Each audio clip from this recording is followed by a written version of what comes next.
हमारा जो next topic है वो है समास। समास का मतलब होता है संक्षिप्तीकरण। ठीक है, किसी चीज़ को हमने छोटा करके लिख देना, छोटा रूप दे देना, वो होता है हमारा समास। जब हम दो या दो से अधिक शब्दों को एक नया या छोटा रूप बना देते हैं, मतलब नया और छोटा रूप दे देते हैं, उसको हम कहते हैं समास। जैसे रसोई के लिए घर, रसोई घर। और समास के 6 भेद होते हैं, ये सारे 6 भेद हैं। पहले हम देखते हैं समासिक शब्द कौन से होते हैं। जब हम समास बना रहे हैं, मतलब जो समास शब्द होते हैं, जब हमने दो या दो से अधिक शब्दों को इकट्ठा कर दिया तो उन शब्दों को हम बोलते हैं समासिक शब्द या फिर समस्त पद। इन दोनों में से हम कुछ भी बोल सकते हैं उसको। जैसे रसोई के लिए घर, रसोई घर। हाथ के लिए कड़ी, हथकड़ी। नील और कमल, नील कमल। राजा का पुत्र, राजपुत्र। तो ये वाले जो वर्ड हो गए, ये जो हमने येलो किए हैं, ये सारे वर्ड हमारे यहाँ चले जाते हैं, समासिक शब्द बोल देते हैं इनको। हम इनको समस्त पद भी बोल देते हैं, कुछ भी बोल सकते हैं इन दोनों को। अब हमारे पास आता है, हमें जब हम अगले अपने इनके जब समास के भेद पढ़ेंगे तो उसमें हमें 2 वर्ड देखने को मिलेंगे, एक पूर्व पद और एक उत्तर पद। तो हम पहले देखते हैं कि पूर्व पद किसे बोलते हैं और उत्तर पद किसे बोलते हैं। जैसे हमने किया पूजा घर, तो पूजा जमा में घर, ये 2 वर्ड हैं, इनको ही मिला के हमने पूजा घर बनाया कि पूजा के लिए घर इस पूजा घर। तो जो पूजा है वो पूर्व पद आ जाता है और जो घर है वो हमारा उत्तर पद होता है।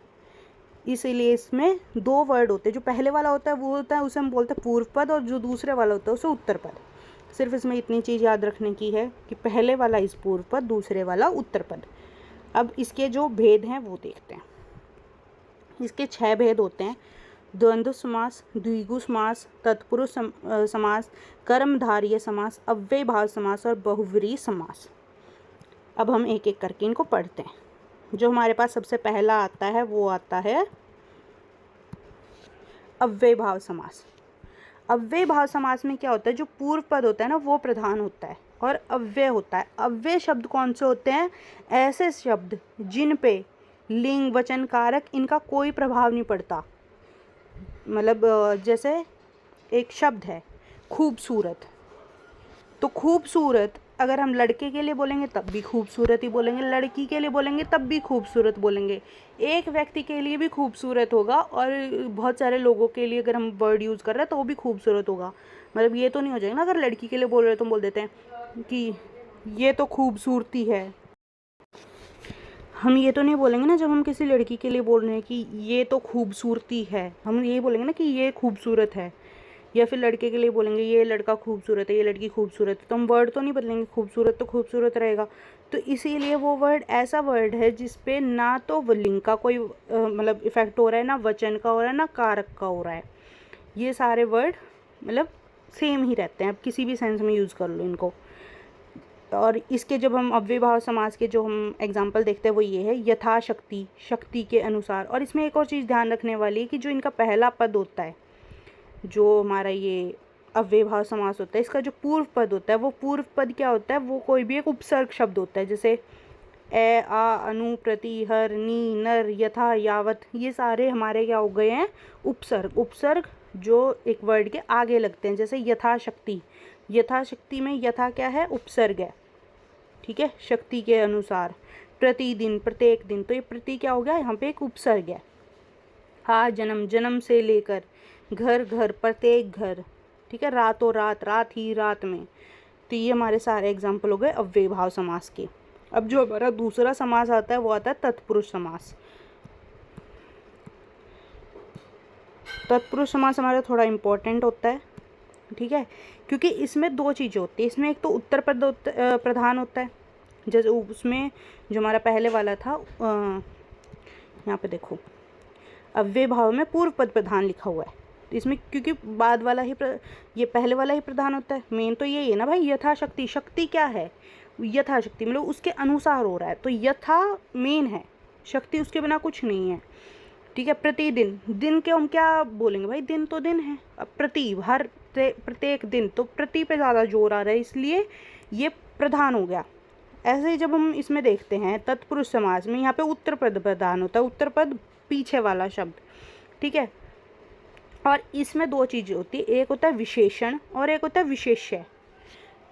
इसमें 2 वर्डों से मिलके बनता है। तो इसमें जो पूर्व पद होता है वो होता है विशेषण विशेषण कौन से शब्द होते हैं? विशेषण वो होते हैं जो संज्ञा या सर्वनाम की विशेषता बताते हैं, उन्हें हम विशेषण बोलते हैं। और विशेष्य कौन से होते हैं? वे संज्ञा या सर्वनाम शब्द जिनकी विशेषता बताई जाए। मतलब विशेषण, जैसे यहाँ पे लिखा भी हुआ है, पूर्व पद विशेषण और द्वितीय पद विशेष्य, कि भाई जो पूर्व पद है वो विशेषण है, वो विशेषता बता रहा है, और द्वितीय पद विशेष्य है जिसकी विशेषता बताई जा रही है। ठीक है, मतलब अगर हम उसकी विशेषता बताते हैं तो उस वर्ड को हम बोल देते हैं विशेष्य।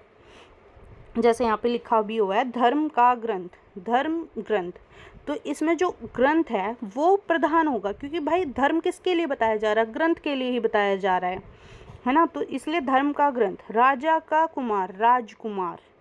तुलसीदास कृत, तुलसीदास द्वारा कृत, कृत इज रचित, तो तुलसीदास ने जो रचना करी है, रचना किसने करी है भाई? तुलसीदास ने ही तो करी है ना। तो रचना मेन है ना, रचना के बारे में ही बात हो रही है, तो रचना विशेष्य हो गया, वो एक ऐसी संज्ञा है जिसके बारे में बात हो रही है। ठीक है, तो वो रचना यहाँ पे हो गया विशेष्य, और तुलसीदास द्वारा क्या हो गया यहाँ पे? उसकी विशेषता, कि भाई वो एक ऐसी रचना है जो तुलसीदास ने करी है, वो उसकी विशेषता होगी भाई कि ये पर्टिकुलर चीज़ तुलसीदास ने बनाई है। ठीक है, अब देखते हैं हम इसके एग्जाम्पल। जब हम 6-7 क्लास में होते हैं तो हमने मतलब हमारी टीचर्स बहुत अच्छे से हमें कारक रटवाती हैं कि कर्ता ने कर्म को करण से, संप्रदान के लिए, अपादान से, संबंध का के की, अधिकरण में, पर, संबोधन है अरे। ये 8 कारक के भेद होते हैं, ये 8 कारक के जो भेद होते हैं ये हमें अच्छे से मतलब घोट के पिला दिए जाते हैं उस टाइम पे एक पोएम की फॉर्म में। तो वही हमारे यहाँ पे यूज़ होते हैं तत्पुरुष समास में भी। जो हमारा कर्ता है और जो हमारा लास्ट वाला होता है संबोधन, उन दोनों को हटा के जो बाकी 6 बचते हैं वो हमारे इसके तत्पुरुष समास के भेद होते हैं। कैसे होते हैं? जैसे कर्म तत्पुरुष समास होता है, इसमें हमारा को आता है क्योंकि कर्ता ने कर्म को, तो कर्म में क्या आता है? को। यश प्राप्त, यश को प्राप्त, तो यहाँ पे बीच में को आ रहा है ना, जब इसको अलग अलग कर रहे हैं तो को आ गया, तो ये कर्म तत्पुरुष समास में चला गया। कृष्ण प्रण, कृष्ण को अर्पण। गगन चुंबी, गगन को चूमने वाला, तो यहाँ पे हमारा को आ रहा है, तो को हमारा आता है कर्म तत्पुरुष में। ऐसे ही कर्ण, कर्ण के लिए हमारा क्या आता है? से या द्वारा, तो भयाकुल, भय से आकुल। तुलसीकृत, तुलसी द्वारा रचित। मन चाह, मन से चाहा।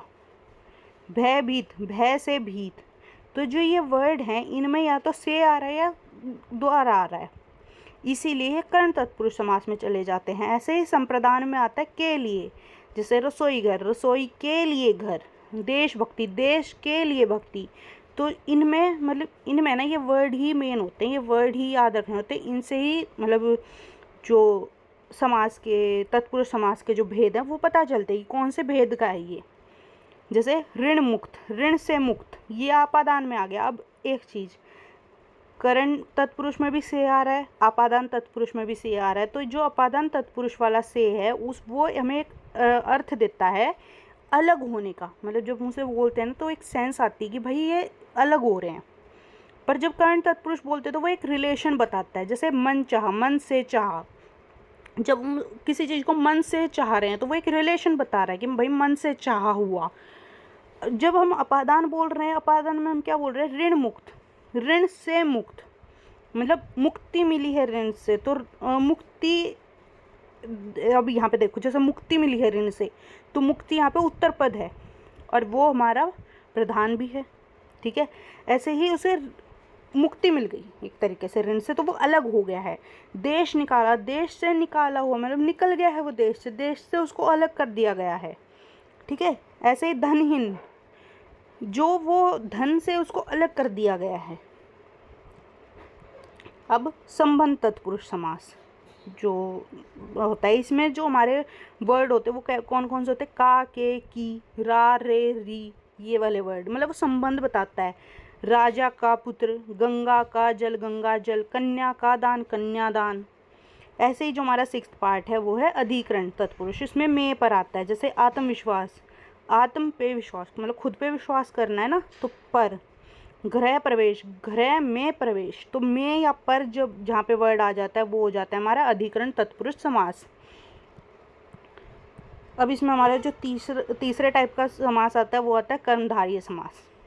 कर्मधारय समास क्या होता है कि ये इसमें उत्तर पद प्रधान होता है, ठीक है, इसमें भी विशेषण विशेष्य होते हैं, पर इसमें क्या होता है ये जो वर्ड है ना ये मानवीकरण करते हैं। मतलब मानवीकरण करने का अर्थ होता है कि मानव किसी चीज़ से तुलना करते, किसी चीज़ से उसकी, जैसे चंद्रमुखी, चंद्रमा के समान मुख वाला, मतलब उसकी विशेषता बता रहे हैं ये।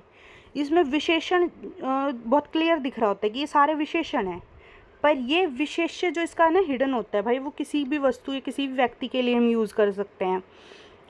इसमें हमारे सिर्फ विशेषता का बोध होता है। जैसे हमारे पास अव्ययी भाव में विशेषण और विशेष्य दोनों प्रेजेंट होते थे, इसमें सिर्फ विशेषता प्रेजेंट है, विशेषण प्रेजेंट है, ठीक है। जैसे कि चंद्रमुखी, चंद्रमा के समान मुख वाला, तो उसकी विशेषता बता दी। अभी हम किसी को भी बोल सकते हैं, जैसे कभी कभी कोई पोएम होती है उसमें जो कवि होता है वो अपनी प्रियतमा को बोल देते कि वो चंद्रमा के चंद्रमुखी जैसी है, ठीक है, मतलब चंद्रमा के मुख जैसी है। दही वड़ा, दही में डूबा हुआ वड़ा, वो उसकी विशेषता बता रहा है उस वड़े की कि भाई ये दही में डूबा हुआ है। गुरु रूपी देव, गुरुदेव, हम किसी को भी बोल दे भाई, जो हमारे टीचर होते हैं हम पहले उनको गुरुदेव ही बोला जाता था, अब तो मतलब टीचर बोलने लग गए हैं, गुरुजी बोलने लगे, पर गुरु रूपी देव मतलब वो एक देव हैं जो हमें गुरु के रूप में मिले हैं, ठीक है। चरण कमल, कमल के समान चरण। नील गगन, नीला है जो आसमान, नीला है जो गगन, तो वो विशेषता बता रहे हैं, ठीक है। ऐसे ही हमारा जो नेक्स्ट आता है वो आता है द्विगु समास। अब द्विगु समास की जो पहचान है वो ये है कि इसमें कोई भी संख्या आएगी, जब या तो उत्तर पद में आए या फिर पूर्व पद में आए, पर आएगी इसमें संख्या ज़रूर। जैसे नवग्रह, 9 ग्रहों का समूह, दोपहर, 2 पहरों का समाहार, त्रिवेणी, 3 वेणियों का समूह, पंचतंत्र, 5 तंत्रों का समूह, त्रिलोक, 3 लोकों का समाहार। मतलब इसमें मेनली ये होता है कि भाई द्विगु समास में हमारे पास हमेशा कोई ना कोई एक संख्या होती है, ठीक है। ऐसे ही हमारा जो नेक्स्ट है 5th समास वो है द्वंद्व समास। द्वंद्व समास कौन सा होता है भाई, अब हमारे पास इसमें दोनों ही पद प्रधान होते हैं। मतलब इसमें ये नहीं है पूर्व पद प्रधान है या फिर उत्तर पद प्रधान है, इसमें दोनों। और इसकी जो पहचान होती है ना वो ये होती है कि ये ज़्यादातर है ना विलोम शब्द होते हैं आपस में। जैसे जल वायु, जल और वायु, अपना पराया, अपना या पराया। जब इसे हम अलग अलग करते हैं ना तो हमारे पास या तो योजक चिन्ह आता है या फिर या लगा देते हैं, या और या फिर योजक चिन्ह। जैसे जल वायु, जल और वायु, अपना पराया, तो अपना पराया में क्या लगा हुआ है यहाँ पे हमारा योजक चिन्ह जो बीच में है, ये इसको बोलते हैं योजक चिन्ह। अपना या पराया, पाप पुण्य, पाप और पुण्य, राधा कृष्ण, राधा और कृष्ण, अन्न जल, अन्न और जल, नर नारी, नर और नारी। तो ये हमारे सारे एग्जाम्पल हो गए द्वंद्व समास के। अब हमारा लास्ट आता है बहुव्रीहि समास। बहुव्रीहि समास ऐसे होते हैं कि भाई इस समास में भी कोई पद प्रधान नहीं होता। जैसे हमारे पास ये आ गया द्वंद्व समास आ गया। द्वंद्व समास में हमने एक चीज़ देखी भाई, ये दोनों में भी प्रधान नहीं होता, इसमें विलोम शब्द आ जाता है। पर जो बहुव्रीहि समास है ना इसमें दोनों पद मिल के कोई तीसरा पद बना रहे होते हैं। जैसे कि गजानन, गज का आनन है जिसका, अर्थात गणेश। मतलब ये जो ना तो गज से गज गणेश ना आनन गणेश, पर जो ये जिसके लिए बोला गया है वो गणेश है, ठीक है। त्रिनेत्र, 3 नेत्र हैं जिसके, अर्थात शिव जी। मतलब शिव जी के बारे में बात हुई भाई, 3 नेत्रों वाली बात हुई है ना, तो 3 नेत्र किसके हैं, शिव के हैं। नीलकंठ, नीला है कंठ जिसका, शिव जी। अब इसमें एक चीज़ आ रही होगी भाई, यहाँ पे 3 है, 3 वाला तो यहाँ पे भी सॉरी इसमें भी जा सकता है। ये संख्या वाले हमारे द्विगु समास, द्विगु में भी जा सकता है, तो भाई ये द्विगु में भी होता है और ये इसमें भी होता है। जब हम उसे अब आगे इसका डिफरेंस देखते हैं, पहले हम बहुव्रीहि को थोड़ा ध्यान से देखो। लंबोदर, लंबा है उदर जिसका, मतलब गणेश जी के बारे में बात हो रही है। उदर इज पेट, मतलब जिसका बड़ा पेट है वो गणेश जी। दशानन, दश हैं आनंद जिसके, अर्थात रावण। पीताम्बर, पीले हैं वस्त्र जिसके, कृष्ण जी। चतुर्भुजी, चार भुजाओं वाला विष्णु जी। चक्रधर, चक्र को धारण करने वाला अर्थात विष्णु जी। मतलब इसमें ये जो दोनों पद है ना, उनको यहाँ पे शो ही नहीं हो रहे, वो किसी एक तीसरे पद की तरफ मतलब वो करते हैं इशारा। ये तीसरा पद मतलब उसका जो मतलब होता है वो तीसरा पद निकलता है कोई एक अलग। जैसे गज, गज और आनंद दोनों अलग वर्ड हो गए। अब इन दोनों को मिला रहे तो वो गजानन। अब गजानन किसको बोलते हैं? गणेश जी को बोल देते हैं। ठीक है, अब देखते हैं हम जो हमारे मेन कंफ्यूजिंग जो समास होते हैं कि भाई एक ही वर्ड दो समास में भी आ जाता है। पहले हम डिफरेंस देखेंगे कर्मधारय समास और बहुव्रीहि समास में। वो क्या होता है कि जो दोनों समास होते हैं ना, चलो डायरेक्ट एग्जांपल से समझते हैं कैसे होता है। जब हम इनको अलग करके लिखते हैं तब हमें बहुत क्लियरली समझ आता है कि हमने किस सेंस में इसको अलग किया है। फॉर एग्जांपल जैसे हमने कर दिया नीलकंठ को अलग। अब नीलकंठ को हम दो तरीके से अलग कर सकते हैं। नीला है जो कंठ, ठीक है, तो ये कर्मधारय में चला गया, क्योंकि कर्मधारय में क्या बताता है? वो विशेषता बताता है। तो विशेषता किसकी बता रहा है? कंठ की बता रहा है। नीला है जो कंठ। अब हम दूसरा इसका कर सकते हैं, नीला है कंठ जिसका, अर्थात शिव। इसमें हमने तीसरे की तरफ भी इशारा कर दिया तो वो बहुव्रीहि हो गया। जैसे लंबोदर, मोटे पेट वाला, ये कर्मधारय हो गया क्योंकि इसमें विशेषण है, विशेषण विशेष्य है, तो मोटे पेट वाला। लंबोदर, लंबा है उधर जिसका, अर्थात गणेश, तो ये बहुव्रीहि में आ गया। महात्मा, महान है जो आत्मा, इसमें विशेषण तो कर्मधारय में आ गया। महान आत्मा है जिसकी, अर्थात विशेष व्यक्ति, तीसरे की तरफ इशारा कर रहा था, ये बहुव्रीहि में आ गया। ऐसे ही एक और होता है जैसे हमने अभी देखा था त्रिनेत्र वाला, कि वो द्विगु में भी आ गया बहुव्रीहि में भी आ गया। तो वो कैसे आया? जब हम उसको अलग अलग करके लिखते हैं ना तो उस पर ही ये चीज़ आ जाती है। जैसे चतुर्भुज, चार भुजाओं का समूह, तो यहाँ पे हमने किसी तीसरे की ओर इशारा नहीं किया, हमने सिर्फ ये बोला कि भाई चार भुजाओं का जो समूह है वो चतुर्भुज है, तो वो द्विगु समास हो गया। पर जो चतुर्भुज को अगर हम ऐसे लिख दें कि चार है भुजाएं जिसकी, अर्थात विष्णु, तो वो बहुव्रीहि समास में आ जाता है। ऐसे ही पंचवटी, पांच वटों का समाहार, तो वो द्विगु समास में आ गया। पर जब हम इसे ऐसे लिख दें, पांच वटों से घिरा एक निश्चित स्थल, अर्थात दंडकारण्य, मतलब एक स्थान है दंडकारण्य में एक स्थित है जहाँ पे राम जी जाके रहे थे, तो उसको हम पंचवटी बोलते हैं। जहाँ पे मतलब वो रहे थे तो उसको हम पंचवटी बोलते हैं, इसलिए हमने वो तीसरे स्थान की तरफ, तीसरे पद की तरफ इशारा करा है, तो यहाँ पे बहुव्रीहि समास आ गया।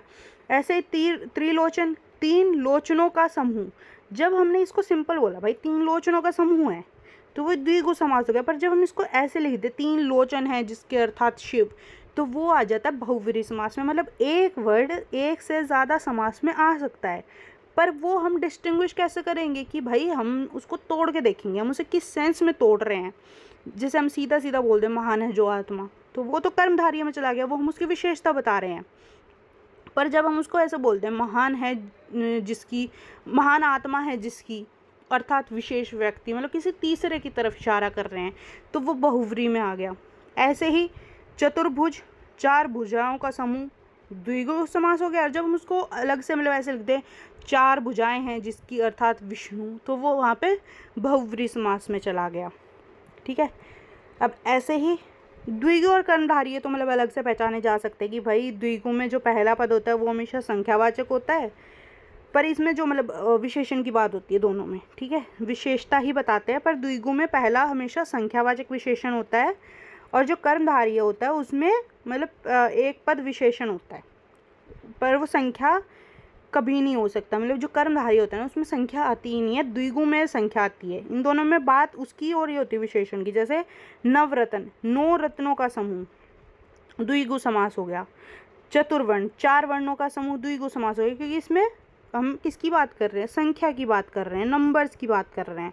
ऐसे ही पुरुषोत्तम, पुरुषों में है जो उत्तम, या फिर रक्तोपल, मतलब रक्त है जो उत्पल, तो ये दोनों हो गए हमारे कर्मधारय समास। इसमें हम विशेषण की बात कर रहे हैं, विशेषता बता रहे हैं। ठीक है, एक बार दोबारा रिवाइज करते हैं सारा, और ये टॉपिक बहुत ईजी हो जाता है। इसमें सिर्फ हमें जिसके ये हैं भेद हैं, और तत्पुरुष समास के जो भेद हैं वो याद रखने होते हैं कौन कौन से होते हैं। समास किसी चीज़ का छोटा रूप। सामासिक शब्द, जो छोटा करने के बाद जो शब्द बनता है उसको सामासिक पद भी बोल देते हैं, शब्द भी बोल देते हैं, या फिर समस्त पद भी बोल देते हैं। जैसे रसोई के लिए घर, तो रसोई घर, रसोई घर इस सामासिक शब्द हो गया या फिर समस्त पद हो गया। पूर्व पद जो पहले आता है, उत्तर पद जो बाद में आता है। इसका जो पहला पार्ट है वो अव्ययी भाव समास है। अव्ययी भाव समास में हमारे वो शब्द आते हैं, मतलब उसमें जो पहले वाला होता है वो उपसर्ग होता है, और उसमें भी मतलब जो पहले जो वर्ड बनता है अव्ययी भाव समास में, जो अव्यय आते हैं मेनली, अव्यय वो शब्द होते हैं जिन पर लिंग वचन कारक का कोई भी प्रभाव नहीं पड़ता। जैसे ये खूबसूरत वाला एग्जाम्पल था कि भाई लड़का है तो भी खूबसूरत है, लड़की है तो भी खूबसूरत है। अब किसी के लिए खूबसूरती तो नहीं बना देंगे ना हम उस वर्ड को, वो तो अलग चीज़ चली जाएगी। तो खूबसूरत। ऐसे ही जो तत्पुरुष समास होता है उसमें उत्तर पद प्रधान होता है और इसमें विशेषण और विशेष्य आ जाते हैं। जैसे कि इसमें आ गया, जैसे धर्म का ग्रंथ, धर्म ग्रंथ, राजा का कुमार, राजकुमार, तुलसीदास कृत, तुलसीदास द्वारा कृत। ठीक है, ऐसे। और इसमें हमारे आ जाते हैं जो इसके 6 पार्ट होते हैं, वो होते हैं कर्म को करण से संप्रदान के लिए, आपादान से संबंध का के की अधिकरण में पर। तो कर्म तत्पुरुष में आ जाता है को, करण में आ जाता है से या द्वारा, मतलब से या द्वारा इसमें रिलेशन ही बताता है एक तरीके से। संप्रदान में के लिए आ जाता है, आपादान से यहाँ पे अलग होने का भाव आता है। जैसे ऋण मुक्त, ऋण से मुक्त, अलग कर दिया गया दोनों को। संबंध तत्पुरुष में आ जाता है का के की, मतलब ये इसका है, ये इसकी है, तो यहाँ पे रिलेशन बताता है। ऐसे ही अधिकरण तत्पुरुष, अधिकरण तत्पुरुष में आ जाता है में पर। जैसे आत्मविश्वास, आत्म पर विश्वास। ठीक है, अब इसमें जो तीसरा हमारा समास है वो है कर्मधारय समास। कर्मधारय समास में क्या आ गया, विशेषण और विशेष्य आ गए। भाई ये किसी की विशेषता बताने के लिए यूज़ होता है, जैसे, और इसका मानवीकरण होता है, मतलब ये किसी की मानव की या किसी वस्तु की विशेषता बताते हैं। जैसे कि चंद्रमुखी, चंद्रमा के समान मुख वाला, मतलब चंद्रमा जैसी खूबसूरती है। भाई चंद्रमा जितना खूबसूरत है उतनी खूबसूरत तुम हो, तो चंद्रमा मुखी हो। ठीक है, दही वड़ा, दही में डूबा हुआ वड़ा, गुरुदेव, गुरु के रूप में देव। ठीक है, मतलब देव आ गए हैं खुद ही भाई गुरु के रूप में। तो ऐसे वाले वर्ड। द्विगु समास होते हैं। द्विगु समास में हमेशा संख्या आती है, मतलब नवग्रह, दोपहर, मतलब इसमें ये आता है चौराहा। तो ये 4, 3, 9, ये जितनी भी संख्याएं हैं वो सारी द्विगु समास में आ जाती हैं। द्वंद्व समास में आ जाता है विपरीत, मतलब विलोम शब्द होंगे, मोस्टली ऐसा ही होता है कि भाई इसमें विलोम शब्द ही आते हैं। जैसे जल और वायु, अपना या पराया, पाप और पुण्य, राधा और कृष्ण। ठीक है, ऐसे वाले। बहुव्रीहि समास में आ जाता है जब दो वर्ड मिलके किसी तीसरे की तरफ इशारा करें। जैसे गज का आनन है जिसका अर्थात गणेश जी, तो गजानन। नीलकंठ, नीला है कंठ जिसका अर्थात शिव जी, तो वो इसमें आ जाता है बहुव्रीहि समास में। अब कर्मधारय और बहुव्रीहि समास में जो हमने अंतर पढ़ा था वो था कि भाई इसको अलग करते वक्त ही अंतर आता है, हम पूरा वर्ड देख के नहीं बता सकते कौन से समास का है। नीलकंठ को 2 तरीके से लिखा जा सकता है। नीला है जो कंठ, कर्मधारय है। नीला है कंठ जिसका अर्थात शिव जी, बहुव्रीहि में आ गया। तो जब इसको अलग करके लिखते हैं, जब इसको तोड़ के लिखा जाता है, तब हम उसका भेद बता सकते हैं भाई कौन से वाले भेद का है। ऐसे ही द्विगु और बहुव्रीहि में आ जाता है, भाई द्विगु में संख्या आती है और बहुव्रीहि थोड़ा मतलब तीसरे की तरफ इशारा कर देता है। जैसे चतुर्भुज, 4 भुजाओं का समूह, द्विगु समास हो गया। चतुर्भुज, 4 हैं भुजाएं जिसकी अर्थात विष्णु जी, बहुव्रीहि समास हो गया। तो यही है आज के लिए। Thank you.